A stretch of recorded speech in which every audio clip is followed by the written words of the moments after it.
Alright, you guys, so now we are going to take this part that we made, this box, and we're going to go ahead and create toolpaths using the HSM CAM system that's built right into Inventor.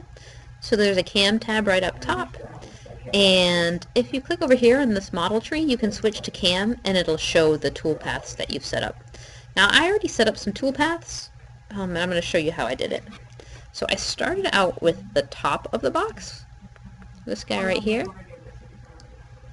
rather than the bottom. First thing you have to do is you have to create a setup, which I already did. I'm going to show you my setup. In the setup, really important things you need to do is you need to set up the stock, which is the second tab in. You need to make sure that you set it up so it's 3.5 inches wide, 4.5 inches deep, and the width is the x-axis, so you want it to be 3.5 in the x, 4.5 in the y, and then 2 inches in the z. So that's important, and you don't want anything else there. And this, in order to get the dimensions, you have to choose a fixed size box. So that's what you want to do. And then you need to make sure you have your origin in the right spot. And because of the way our vise fits on our mill, we need to put the origin down here on the bottom corner of the skinny side. So in order to make sure you get the origin in the right spot, you click stock box point, hit stock point, and then you're just going to click right on where you want it to be, which is that corner. And then if your X and your Y and Z are pointing the wrong direction, you choose the one you want to set. So let's say I want to set my Z axis. I click that button, and then I have to click on a face that is the Z can point out of. So I want the Z to point straight up, so I have to click a face that the Z can point straight up out of. So I click that. And then if you need to flip the Z the other direction, you can. But I like it like that. And then for the x-axis, the same thing. I need the x-axis to be pointing to the right. So I want to pick a face, any face. It doesn't really matter which one that's pointing to the right. And again, if you need to flip the x-axis, you can do that. Once that's all set, you've got your stock box and you have your origin in the right spot, you're all set, and then you just click OK, and you're good to go. Okay, then you need to start creating your machining toolpaths.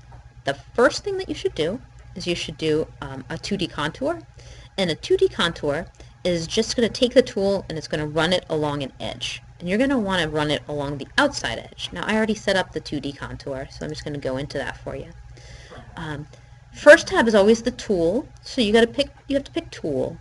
And for all of the things we do, we want to pick the biggest tool we possibly can. So you will, at this point, have already set up a ProLight library. So you're going to go to the ProLight library, you're going to double click on that, and you're going to choose the biggest tool, which should be tool 1, which is a 3/8 inch flat tool. So you choose that, and then you're going to select that. It's going to be the biggest tool we have. It'll just make everything go faster. And the next tab is our geometry, and you're going to make sure you select contour selections, and you're going to select the bottom outside edge of this top toolpath. You can see it highlighted in blue. You want to make sure you select the bottom edge of that, and it'll make sure that the tool contours all the way around that. You don't need to check anything else there. The heights tab, everything should be fine. Just make sure the top height is set to stock top, and then the bottom height is set to selected contour, and you should be fine. Alright, then you need to go into passes, and the one thing you need to watch out for here is you need to make sure that you don't select anything. Don't select anything until you get to multiple depths. You want to select multiple depths, and this is to make sure that you